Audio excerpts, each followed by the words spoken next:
विष्णुः गुरुर्देवो महेश्वरः गुरु साक्षात् परब्रह्म तस्मै श्री गुरुवे नमः। ओम श्री कृष्ण परमात्मने नमः। ओम श्री शिवानंद परब्रह्मणे नमः। ओम श्री रामानंद परब्रह्मणे नमः। ओम सद्गुरु श्री अंतर्मुखानंदाय नमः।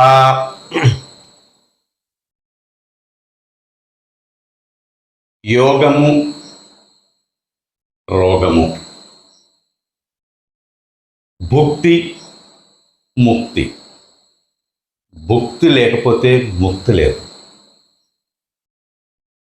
యోగము రోగము లేకుంటే యోగము సిద్ధిస్తుంది. ఈ యోగము గురువు చెప్పిన విధంగా సంపూర్ణమైనటువంటి ఆరోగ్యాన్ని మనం చూసుకుని, మన శరీర ఆరోగ్యాన్ని మనము జాగ్రత్తగా చూసుకుని, సంపూర్ణమైన ఆరోగ్యం ఉన్నప్పుడు ఏకాంతానికి పోయి సాధన చేస్తే, అంటే యోగం చేస్తే మనకు అది సిద్ధిస్తుంది.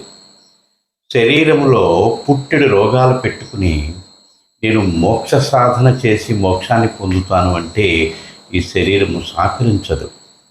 అందుచేతన మనకు ఆహార వ్యవహారాల్లో కానీ ఆరోగ్య విషయాలలో కానీ చాలా జాగ్రత్త వహించాలని భగవద్గీత చెబుతుంది, ఉపనిషత్తులు చెబుతున్నాయి, వేదాలు చెబుతున్నాయి, అన్ని శాస్త్రాలు ఆ యొక్క విషయాన్ని గంటోపాఠంగా చెబుతున్నాయి. కానీ మనం ఏం చేస్తాము? ఆతృత, తొందరపాటు, ఏదో పొందేయాలి, ఏదో చేసేయాలి, దానివల్ల మనం తొందరగా ఫలితాన్ని పొందేయాలి. అంటే మంచి ఆహారము, మంచి విహారము, మంచి సంభాషణ, మంచి సాధన కలిగిన వాడికి జ్ఞానసిద్ధి ఎలా కలుగుతున్నదో అలాగనే శరీరంలో అన్ని అవయవాలు ఆరోగ్యవంతంగా ఉన్నప్పుడు, సంపూర్ణమైనటువంటి ఆరోగ్యంతో ఆ అవయవాలు ఉన్నప్పుడు మనస్సుకి శాంతి కలుగుతుంది, సుఖం కలుగుతుంది.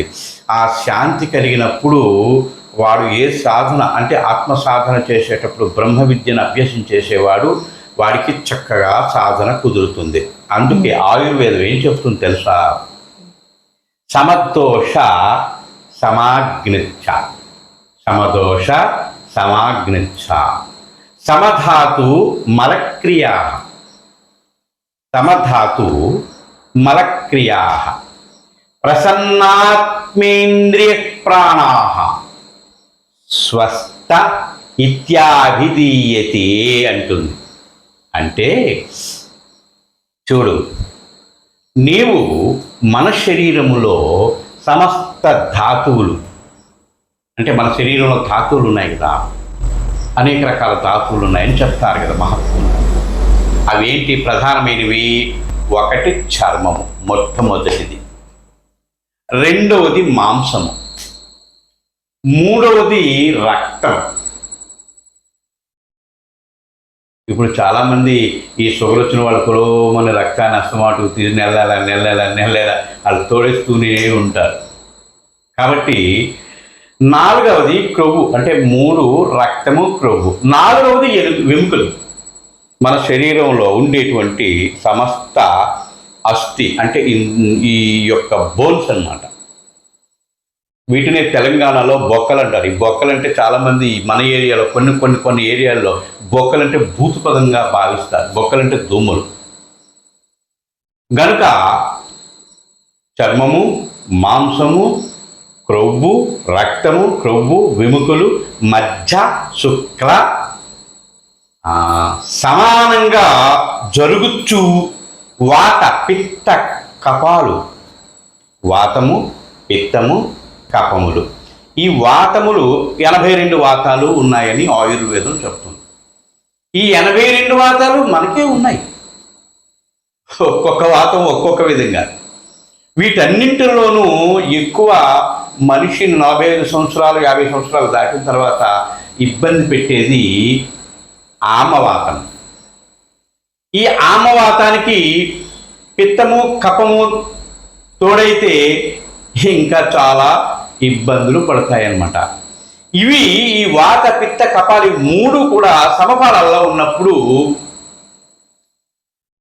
మనకు అంత ఇబ్బంది అనేది కలగనివ్వకుండా కాపాడతాయి అన్నమాట. అంటే కఫ, వాత, పిత్త.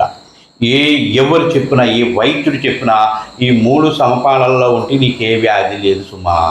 ఇందులో ఏది ప్రకోపిస్తే దాన్ని అనుసరించి నీకు అనేక రకాల వ్యాధులు వస్తాయి సుమా అని చెప్తారు.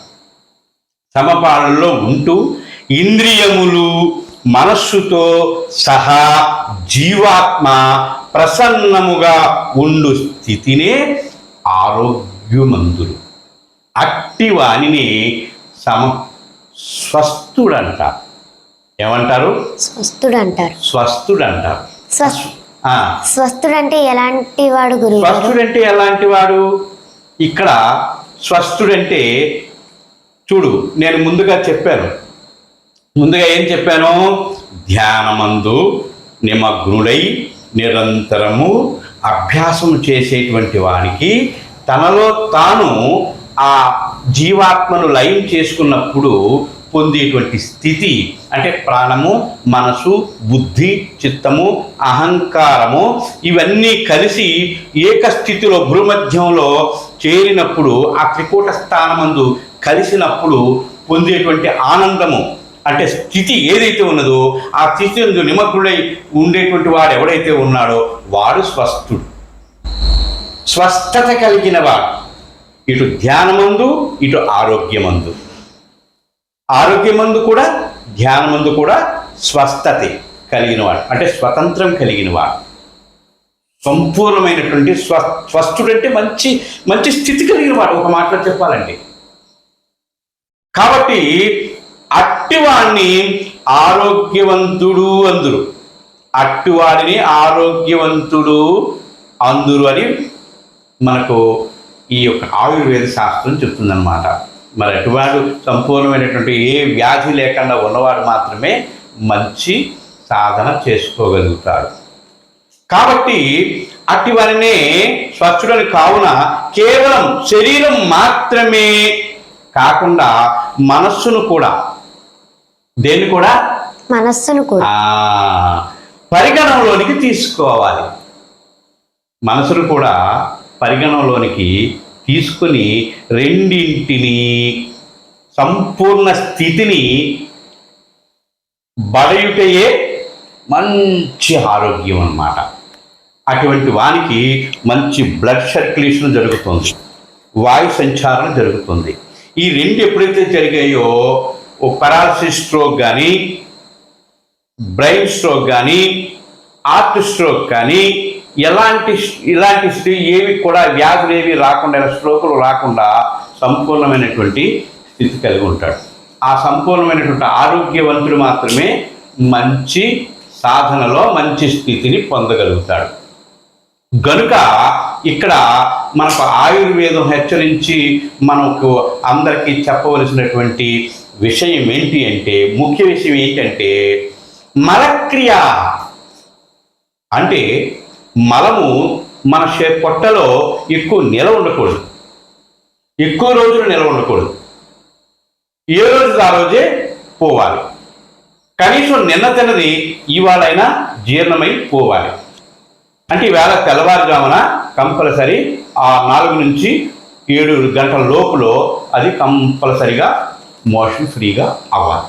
అంటే మల విసర్జన జరగాలి. అలా జరగకపోతే లోపల పేరుకుపోయి చిట్లం కింద కట్టి అనేక వ్యాధులకి మొట్టమొదట అజీర్తి వస్తుంది. దాని నుంచి మలబద్ధకం వస్తుంది. మలబద్ధకం నుంచి మూలశంక వస్తుంది. ఈ మూలశంక నుంచి ఇంకా అనేక చిరాకులు అనేక రకాలు పుడుతూ ఉంటాయి. కాబట్టి ఈ మలక్రియా అంటే సమధాతు మలక్రియా, ఈ సమక్రియ అనేది ఎప్పుడు జరగాలి అంటే ఇప్పుడు చెప్పినట్లుగా ప్రతిరోజు తెల్లవారుజామున జరగాలి. జరగాలి అంటే దాన్ని మనము అది పోయేటట్టు సాధన చేయాలి. ఏమి సాధన?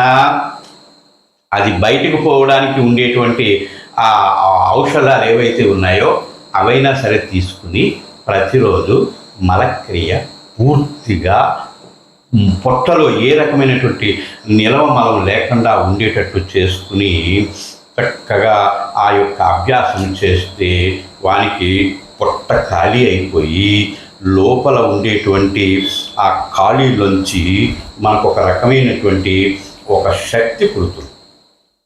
అది ఈ మన కంఠంలో ఉండేటువంటి ఆ యొక్క థైరాయిడ్ గ్రంథి ద్వారా అది మీదకు తీసుకుని వెళ్తే ఇడా పింగళ నాడులు స్వచ్ఛంగా ఫ్రీగా చక్కగా ప్రాణధాతువులు ఆడతాయి. ఎలా ఆడతాయి? ఇడా పింగళ నాడుల ద్వారా లోపల ఆడుతూ ఉంటాయి. మనకు బయట ఆడుతున్నట్టు అనిపిస్తుంది కానీ లోపల మట్టు మాత్రము ఆ యొక్క ధాతువు నుంచి ఏదైతే ఉన్నదో సుషుమ్న నాడి ఏదైతే ఉన్నదో ఆ నాడి నుంచి మీదకు సంపూర్ణంగా చక్కగా ఆరోగ్యంగా ఆనందంగా ఆ యొక్క ప్రాణవాయువు అంతర్ముఖమవుతుంది. అలా చెయ్యాలి అంటే మొట్టమొదట ఆరోగ్య స్థితిని కాపాడుకోవాలి, తర్వాత ఆసన సిద్ధిని పొందుకోవాలి, ఆ తర్వాతే సాధన మొదలుపెట్టి అభ్యాసం చేసేవాళ్ళకు తప్పనిసరిగా ఫలితాన్ని పొందుతారు. ఓం శ్రీకృష్ణ పరమాత్మనే నమః.